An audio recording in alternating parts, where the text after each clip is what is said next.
He had 8 projectiles in his body, and one of them was in the middle of his head. What we would call a stone-cold assassination. An execution-style murder. This person gunned him down and made sure that he was dead before he left. In my 20 years in law enforcement, I've never seen such a brutal murder. And nobody called 911 hearing gunshots. A man with many enemies. Some liked him, some didn't. It was a pretty rough breakup. She was very irate and yelling and causing a scene. There were notable run-ins that those two gentlemen had. The truth will be revealed. We have a love triangle, and one of these 3 is dead, and 2 of them are now together. I thought, this might be the person who committed this crime. Every day in North America, dozens of people are murdered. The key to solving the toughest of these homicides lies in the final 24 hours of the victim's life. To crack the case, detectives must reconstruct that critical timeline. The minutes and hours containing evidence that can help unlock the mystery and catch the killer.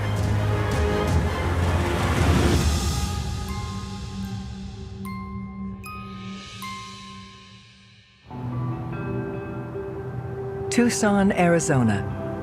A high desert city with a lot of heart. A true desert rose. Tucson is a larger city, but it has a very small community feel. You go downtown, people are very friendly. Like any other major city with a population of about 1 million people, you're gonna see the same kind of problems as far as crime goes. But all in all, Tucson's a pretty safe city. But on a hot summer morning, Tucson's quiet charm is shattered when a local woman makes a grisly discovery. Christy Trepanitis was the person who called 911. She just found her loved one murdered. 911, do you have an emergency? Yes, my fiance, I think, has been killed. Why do you think that? I just came to his house and it looked like there was bullet holes in the wall, and I just went up to the bedroom and he's just laying there and it looks like he has a bullet hole in his head. Okay. The victim is 45-year-old Nick Morelos. Nick was a tough guy, a former United States Marine, served his country. He was really dedicated to his job at Marine Aerospace, and Nick didn't put up with any BS. Some liked him, some didn't. He was just one of those people that was focused at the task at hand and held people accountable for their actions. Heading up the investigation into Nick's murder is Detective Jennifer Garcia, a new recruit to homicide. This particular case was a big deal to me because this was going to be the first big homicide that I was in charge of, and I was the lead detective. Investigators head directly to the crime scene, Nick's bedroom. I opened the door as far as I could and entered the room and immediately observed Nicholas Morelos laying on the floor. He had 8 projectiles in his body, and one of them was in the middle of his head. What it showed me is that this person gunned him down and made sure that he was dead before they left. Why would someone want to kill Nick Morelos in such cold blood? In my career, I've never seen such a brutal murder. We're trying to get a motive or a reason, and it didn't look like a burglary at that point. Normally, if there's a homicide and a burglary, you're gonna find missing items, the TV's gonna be gone, valuables are gonna be gone. We didn't notice anything missing. Detectives make another important discovery. We also found 2 cleaning bottles that were next to the body. The floor felt sticky and smelled, to me, very much like cleaning solvent. It looked like a person was trying to clean up the fact that they were at the residence. To solve Nick's murder, detectives must reconstruct the final 24 hours of his life. When was the last time the victim was heard from or seen? When was the victim found? That's your major timeline that you're working with. And then you start talking to investigative leads, persons of interest, suspects, and everybody else involved, and then you narrow the timeline down. They start their investigation by talking to Nick's fiancée, Christy, who found his body. I didn't get any sense that she had anything to do with this crime, that she truly was upset. She appeared to be in shock. She appeared to be shaking at times when she spoke to us and tearful. Christy had worked at Marina Aerospace, and that's how they became involved. She said he was a loving guy to the people in his life and close with his family. Detectives question Christy about Nick's whereabouts on the day leading up to his murder. On the day before he was murdered, it was a Sunday, he went to her residence. They spent the whole day together. He went back to his residence around 5:30 p.m. and they spoke a couple of times that evening, and the last time that she had contact with him was around 8:30 p.m. Christy relayed to us that Nick has to leave for work around 6 a.m. Around that time, he will normally either call her or send her a text message, but on Monday morning, she didn't hear anything. And by about 8:30, she had been calling and text messaging both of his phones, his personal phone and his work cell phone, and she had no answer. So she decided to drive over to Nicholas's residence to check on him. Detectives theorize that Nick was brutally gunned down after texting Christy at 8:30 p.m. and before he was supposed to leave for work the next morning at 6:00 a.m. With the evidence we were looking at this point, it appears that an assailant was firing into the house from the backyard. We picked up 11 spent .45 caliber casings at the scene. Each of these spent casings had a distinct mark on the back of the bullet itself. It's called the head stamp. We noticed that it had 5 distinct stars across the top, and then underneath that, it said 45 auto. This ammunition was made by an obscure company called Golden Eagle, which is ammo that's manufactured outside the United States and pretty much not used in this area. When you find rare ammunition at a crime scene, this offers some opportunities, because when someone favors a particular or obscure brand, they're going to have likely bought that brand or make and model of ammunition in the past, and that in itself is a good discriminator that they have some involvement. Detectives start developing a theory as to how the attack went down. So we have bullet holes in multiple walls, which means Nick was moving, Nick was fleeing for his life during this assault on him. Detectives proceed with examining the exterior of the house and make a surprising discovery. When we went outside, you could see a gray, very large pit bull dog in the backyard. The pit bull is Smokey, and he belonged to Nick. If you look at a picture of Smokey, he's a big pit bull, and that's a scary looking dog. Not many people want to tangle with a pit bull, so that's a problem for the killer to have to deal with. Along with the pit bull, they uncover some important clues about the shooter. We thought that they were on the ground shooting into the residence, but the trajectory showed us differently. Following that trajectory out, it was parallel to the ground. There was no way someone was shooting at this house from the backyard of that residence to make these impact points. And the A-frame ladder was collapsed and closed, and it was propped up against the patio wall, which we kind of thought was odd.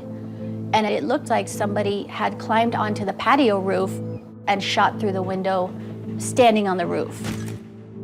You could see 2 defects into the stucco, so we could tell that somebody was outside shooting into the residence. There was also a couple of panes of glass on the patio roof that had a red substance on it. There was a red substance found on the bottom of the windowsill, and then a red substance found on the stucco area under the window. It was blood. We surmised that when this person entered the room, they received a cut on some part of their body. Thinking someone may have seen the killer as they entered and exited Nick's home, detectives canvass the neighborhood. We have Nicholas's neighbor saying that around 4 a.m., 4:15, she heard a strange noise. I believe what she is actually hearing is a projectile smashing the glass. The neighbor's statement helps detectives significantly narrow Nick's time of death, but questions remain about the sound she heard. We thought that there might be a silencer or a suppressor that was used in this crime because 11 projectiles were fired from a gun and nobody called 911 hearing gunshots. The use of a silencer really has one purpose, which is to conceal the sound of a gunshot. But even though they're perfectly legal to own and use in the state of Arizona, they're not necessarily easy to fire with. That tells us that this is an experienced shooter who not only acquired the necessary equipment, but has put some rehearsal into firing with a silencer. A silencer explains why the neighbor couldn't distinguish the sound of gunshots. But why wouldn't she hear Smokey barking in the backyard if there was an intruder? The dog was reported to, I think, have slept in Nick's bedroom. So this speaks to routine. And so when folks are interviewed and they don't hear the dog outside, there's a number of theories, I think, that could explain this. One is that a person known to Nick and the dog did this to be able to remove it from inside and take outside. Or another one is somebody with information about either how to manage animals or had information about Smokey in particular could have done it. So now you have somebody going in through the bedroom window, somebody staying and cleaning up, somebody who effectively used a silencer and evaded detection in that way. You could conclude that the killer was more sophisticated, what we would call a stone cold assassination, and probably somebody who knew Nick. Nick Morales was gunned down in his own home, the victim of a targeted attack. Believing the killer to be someone in Nick's circle, detectives shift their investigation to his workplace, Marana Aerospace. Nick was the director of maintenance, and he's really kind of a success story as far as how he rose up through the ranks of the company. We were looking to see what his involvements were at work, and did he have any issues or problems with any current employees or past employees that may be bad enough to where it gravitated towards something like this happening. We made contact with the human resources director. Nicholas had several negative exit interviews where ex-employees had mentioned his name and had mentioned his managerial skills as one of the reasons why they left the company. That kind of led us to talk to some of the employees there and try to figure out what was going on with Nick at work. One of the first employees detectives speak with is James LePan. Nick had a really important position there at Marana Aerospace. James, not so much. He was somebody who worked on inspections on the airplanes, but certainly had not risen to Nick's level in the organization. Police ask James about his relationship with Nick. In the weeks before Nicholas's murder, James had made a couple of complaints, and there were a couple of issues at work between Nicholas and James. When we asked him about his working relationship with Nick, he stated that it was tumultuous. Nick was always on him at work. He yelled at him. James felt that he was being targeted and possibly picked on by Nick Morales. There were notable run-ins that those two gentlemen had, and so that's a known factor. James didn't like Nick because of work. And we've seen that as a motive for murder before. Flagging James and Nick's working relationship, Detective Garcia proceeds to question James about where he was the night Nick was murdered. I asked him what his schedule was. Sunday all day, he spent the day with his family. They went to the grocery store, they ate dinner. Him and his wife were working on their marriage because they were having problems with their marriage, so they watched like a Bible counseling session on the computer with one of his relatives. They went to bed around 9 p.m. and got up at around 6 a.m. Him and his wife worked out together, and then she went to work. With a corroborated alibi, James is removed as a suspect. But he reveals he's not the only employee who had problems with Nick. We found that Nick had many ex-girlfriends, and a couple of them had worked at Marana Aerospace. You could say Nick was a womanizer. So then you start looking at exes, ex-girlfriends, ex-wives, and you try to figure out if they had anything to do with the homicide, or if anybody that they're with now, new boyfriends, new husbands, if they had any issues with Nicholas. Working backwards, detectives meet Nick's most recent ex-girlfriend, Claudia, a former employee at Marana Aerospace. When I spoke to Claudia, she was very cooperative. She described Nick as a good person.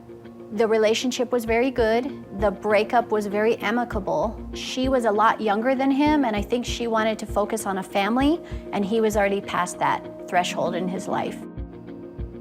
She provided any information that I asked. I didn't feel like she was hiding anything, and I didn't feel like she had anything to do with this homicide.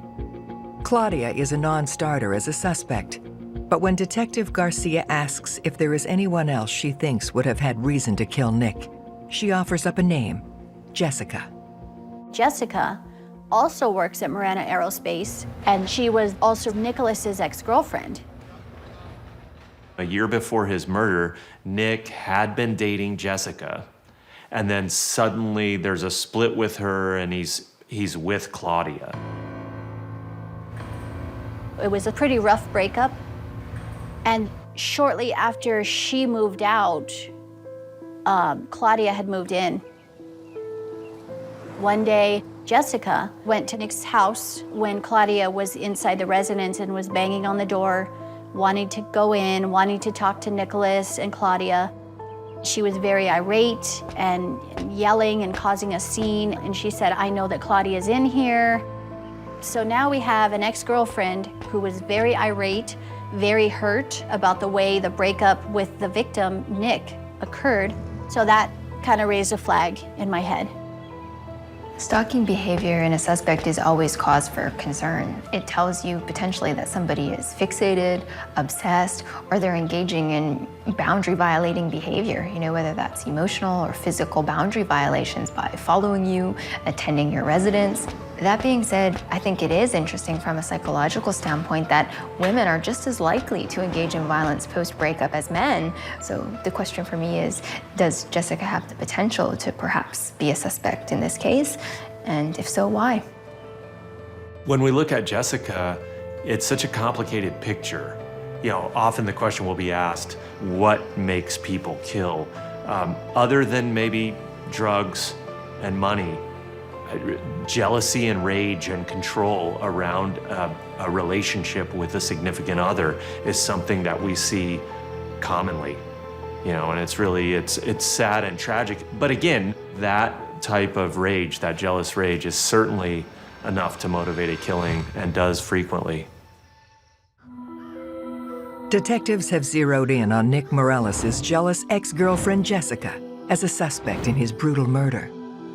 When I heard about this altercation at Nicholas's house, it was probably a pretty important piece of the puzzle in the investigation.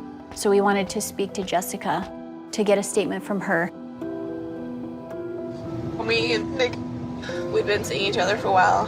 Me and my kids actually moved in with him. We lived with him for a few months, up until we found out that he had been also seeing another girl, Claudia. He got caught making out with her in the break room. That next day is when he moved me and my kids out of his house. We didn't exactly end on good terms, but...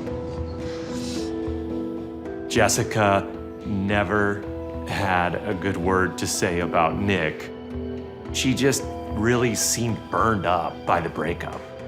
And so you have to pay attention to that when you've got his ex-girlfriend really kind of feeling hostile or venomous towards him. Detectives confront Jessica about the day she pounded on Nick's door. She was heartbroken. She was very upset that Claudia was in the house with Nick and she had just been kicked out of the house. Jealousy can be a very powerful motive for murder. Even in most studies, it's consistently touted as being one of the top reasons why people kill other people. That being said, for me, envy is a bigger motivator. So envy is like jealousy. You covet what you can't have, but you also want to destroy it. And that, in my mind, makes a potential killer even more dangerous. Jessica has a motive for murder, but did she have the opportunity to kill Nick? What'd you do on Sunday? Me and my daughter went over to my mom's house. I'd say probably about 3. Okay. And then what time did you leave your mom's place? I don't know, it was probably at least 7. Me and Shai went home and started watching a movie and I fell asleep. Okay. I think I had to be at work on 5 on Monday. But usually I get up 2 hours before I have to be at work, so I have time to take a shower and get ready, and then I have to take my dog out. Okay. She provided her phone for a forensic cell phone download and answered any questions that we had. It turns out that the cell phone tower near Jessica's home was pinging between 7 p.m. and 5 a.m., confirming that she was at home and on the device this whole time. We know that she was nowhere near the crime scene. With Jessica's credible alibi and no hard evidence against her, detectives remove her as a suspect. They pursue another lead that they got from Nick's other ex-girlfriend, Claudia. Claudia had an ex-boyfriend named Justin, and Justin was a real concern. Claudia said that her and Justin were engaged and they broke up. She just told him that she's moving out, and she moved in with Nick immediately, and he was very hurt and upset at that. As detectives dig deeper into Claudia's relationship with Justin, they uncover some troubling details. Claudia had things to say about Justin that make Justin seem pretty scary. He showed up on horseback on one occasion near her house, which she thought was scary because it meant that he was popping up there, and she was worried about almost like kind of a stalking element to that behavior. Another time, Claudia's driving along with Nick, and Justin sees them and follows them. And Claudia lets Nick know what is happening, and Nick stops the car to get out, and Justin just takes off. There was another time shortly after the murder where Justin had left her a note saying something along the lines of, "I heard what happened, I'm sorry," and he's talking about the homicide. "If you would like, I can buy you a drink sometime." So I thought that was odd. Either way, to murder someone and remove them under the pretext that this is going to allow you to move in on an ex-girlfriend and begin courting them and taking them out is, number one, obsessive, but rather delusional. Detectives also learn that Justin is an avid marksman. In this investigation, there was a pretty specific weapon involved, a .45 caliber handgun. And so when I spoke to Claudia, she had mentioned Justin had many guns. As detectives continue to put more of the pieces together, they come across a curious piece of information. Claudia had mentioned that it was almost to the day, a year prior to the homicide, she had broken off the relationship with Justin. So Justin has reason to be really upset with Nick, and the year to the day element just seems strange. It's like a strange coincidence. We all know that in police work there are no coincidences, especially in murder investigations, especially in murders as seemingly organized as this one. So when they start to rack up in Justin's case, not surprisingly, he becomes the prime suspect. With evidence of a credible motive, Detective Garcia hauls Justin in for questioning. I'd like to talk to you about an investigation involving Claudia. I'm assuming this probably has to do with, I guess, your ex-boyfriend. I'm guessing we just heard about this, but is that what it's about? Who is her ex-boyfriend? I don't know. Okay. People lie to the police all the time. So when you go talk to somebody, you have a 50-50 chance that they're either telling you the truth or they're lying. And you just have to, through your investigative skills, by putting all the pieces together, you have to figure out if this person is being honest with you or not. Detective Garcia pushes Justin on how he's feeling about Claudia and the breakup 1 year later. I was pretty broken up about it for like a long time, like 10 months. And then like, it all just stopped. Like all the bad stopped. It was awesome.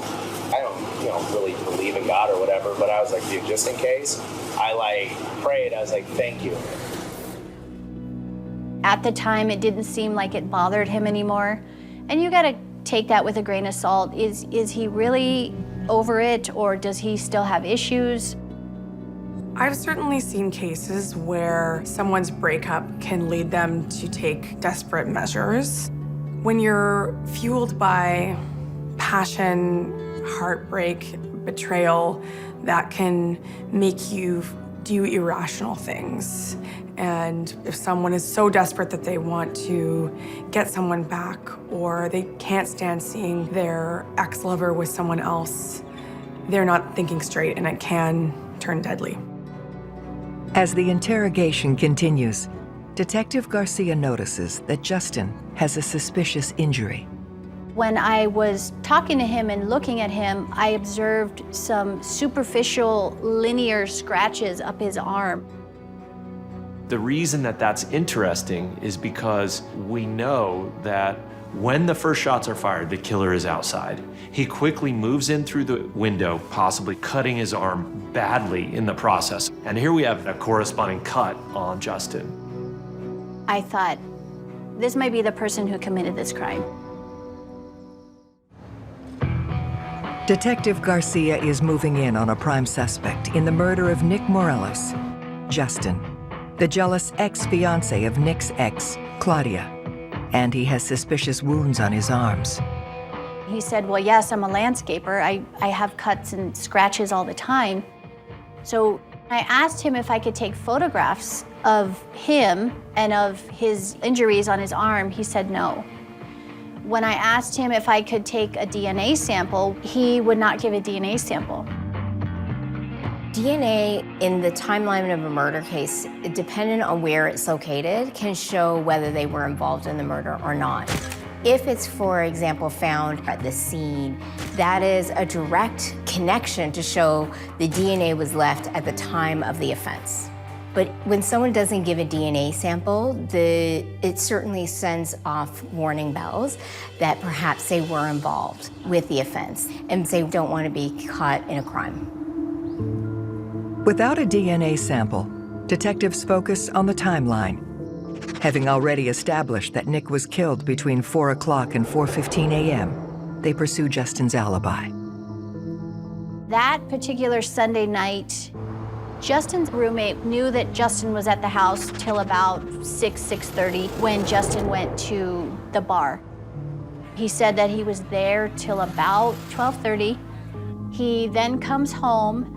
He went to bed. I believe he got up at about 6 a.m., took some aspirin, and then went back to sleep.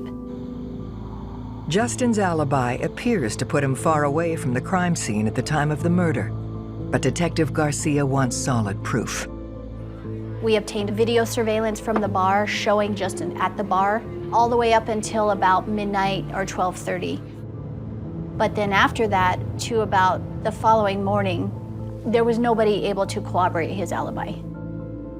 She's established a motive and opportunity, but Detective Garcia still needs physical evidence to connect Justin to the murder. We continued to talk to him for maybe half an hour. At the end of the conversation, he finally agreed to give a DNA sample. But when Justin's DNA sample is tested, the results come back negative for a match, and he is eliminated as a suspect. It's very hard because this was my first real investigation assigned to me. So I was pretty overwhelmed at the time, trying to make sure that I dotted all my I's, crossed all my T's, because all eyes were on me at that time. With no prime suspect, detectives return to Nick's workplace to hunt for more clues. They learn that Nick's ex-girlfriend, Jessica, is having an affair with co-worker James, who they had spoken to earlier in the investigation. There was rumors that Jessica was dating James LePan. So we have a series of women that had been in and out of Nick's house, a series of women that had been upset over breakups, and Jessica, being one of the women, now is linked to James LePan, who also had issues at work with Nick and filed the formal complaint. And so I started putting the pieces together, and I thought we might have something a little more here regarding James LePan and Jessica's relationship. We had what appeared to be a love triangle. We have James LePan, Nick Morales, and Jessica. And one of these three is dead. And two of them are now together. Detectives summoned James to the station to question him about his connection to Jessica. He looked like a little boy that got in trouble and said, I did not tell you the truth. Me and Jessica were in a romantic relationship together, and this had been going on for a couple of months. In the time frame when James meets Jessica, James's wife is away. And James misrepresents to Jessica that his marriage is over and lets out the possibility that he and Jessica will get together and get married. But the fact is, Jessica had filled James' ears with complaints about Nick. So here we know two things. One, James hates Nick because of how he treats him at work. And then two, we have that James believes Nick has treated a woman that he loves inappropriately. So both of those could be motives for murder. While Detective Garcia assesses a possible motive, something unusual catches her eye. There was this huge gouge in his arm, and it was pretty deep as well. And so I asked him, may I take photos of your injuries?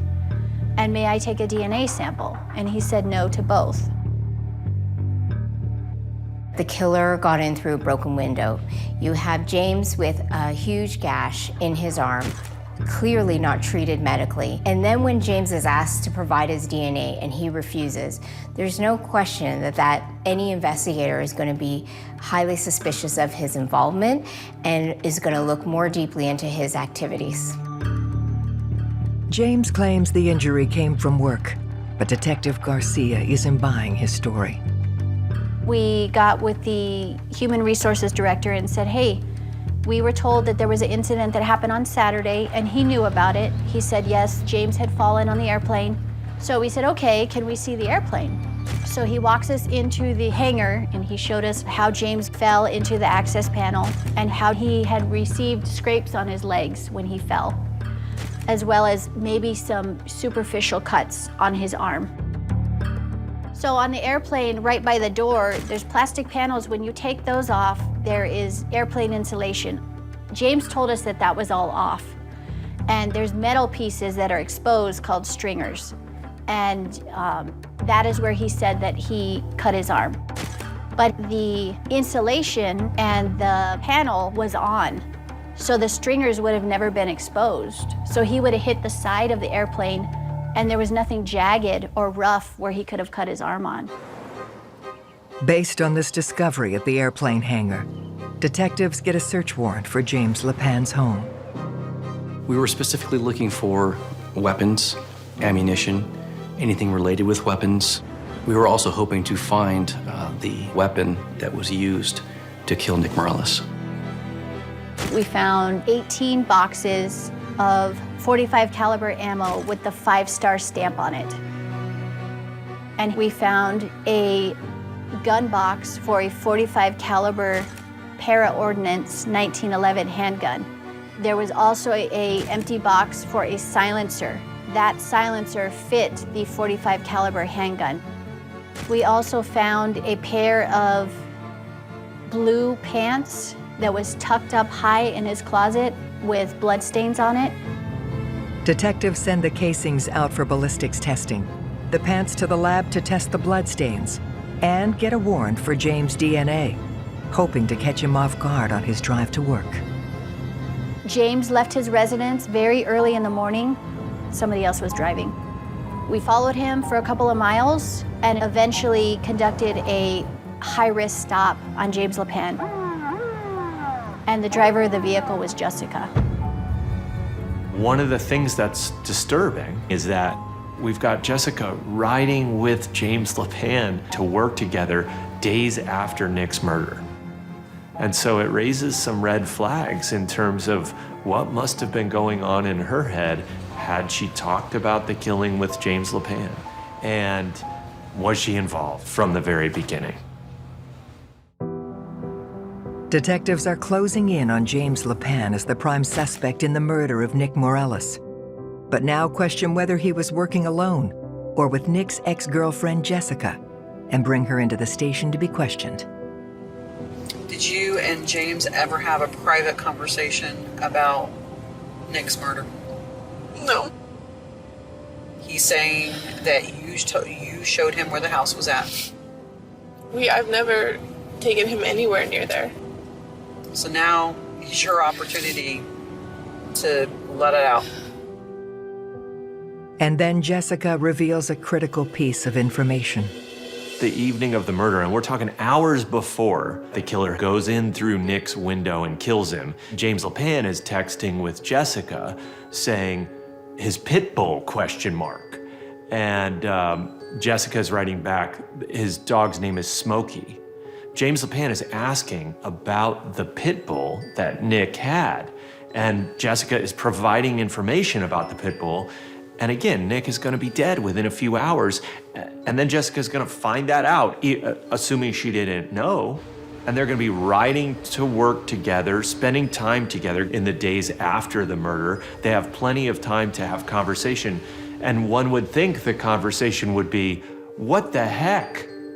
You texted me about this guy's pit bull, and now he's dead. But there's no indication that that's the conversation, and that leads to big question marks for me, and it did for law enforcement. The text messages to Jessica alone speak to the elaborate premeditation of this crime. I mean, the dog being outside at the scene was significant in its own right. The fact that we see these detailed inquiries being made to Jessica about the dog, its habits, its movements, where it is at that particular moment. I mean, things really start adding up here. He's gaining essentially inside knowledge and doing reconnaissance of the scene before he even gets there to commit the murder. When detectives drill down on her, Jessica offers up information about James and his experience with guns. James has taken specialized tactical firearms training in the past. He's proficient with firearm, and with my training experience, I think that it's likely James had the skill set to do this crime. James's training suggests that he has the skill set, but the blue pants found in his home are even more revealing.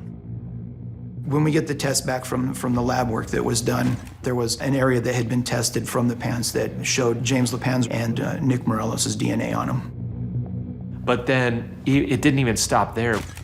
We had James LePan's DNA in the form of blood left in multiple places throughout Nick's bedroom. Also, the casings we found in James LePan's house, when those were tested for ballistics, those casings matched the casings at the crime scene. At this point, all arrows are pointing towards James LePan in this investigation. Despite having hard evidence against him, James LePan has a corroborated alibi. So we had James LePan and his wife giving the same statement. But then, his wife Serena comes forward with a shocking revelation. James forced her to lie about his alibi and threatened her with abuse if she didn't comply. She had finally had enough. The impact of abuse on an abuse victim is so huge in so many different ways.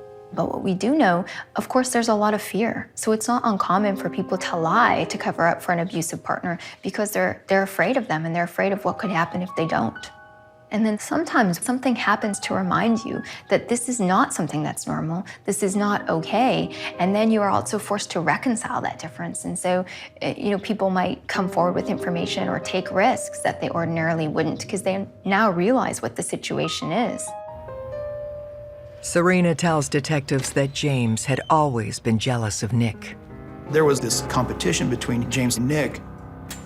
You get a lot of guys that have that A-type personality, and that was just kind of part and parcel of James and Nick's personalities.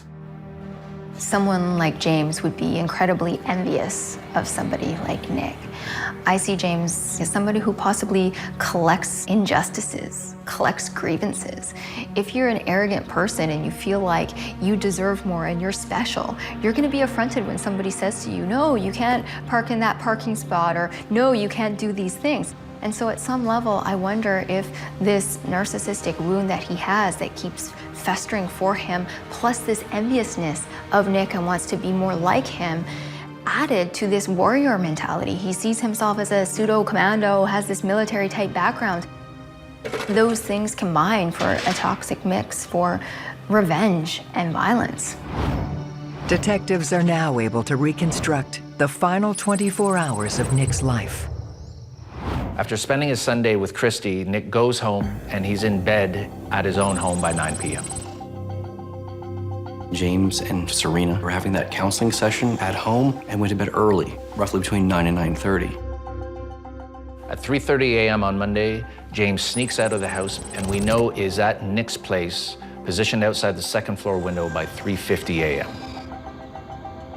Nick wakes up and lets Smokey out at 4 a.m. James knew that habit because LePan had conversations about Smokey the pit bull with Jessica. And then he waits, Smokey's in the backyard, and then he begins firing. And then he goes in through the window. Nick is moving. There's a closely packed pattern of shots and a final shot to his head. James LePan cleaned up and got home before 5:30 or 6, went to bed, and he didn't get up till 6 a.m. James LePan is a monster. He murdered Nicholas Morelos for no other reason than jealousy. He gained nothing out of it.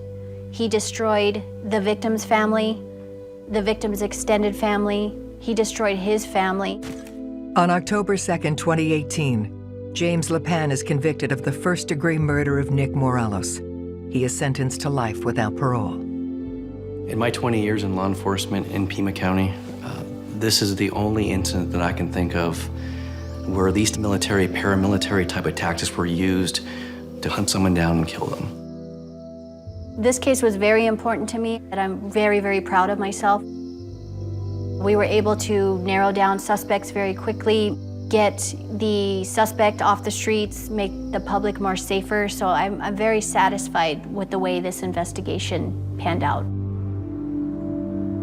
I can't bring Nick back, and the family, it will still be a devastating tragedy for them the rest of their lives, but we can do something that helps them in some small way.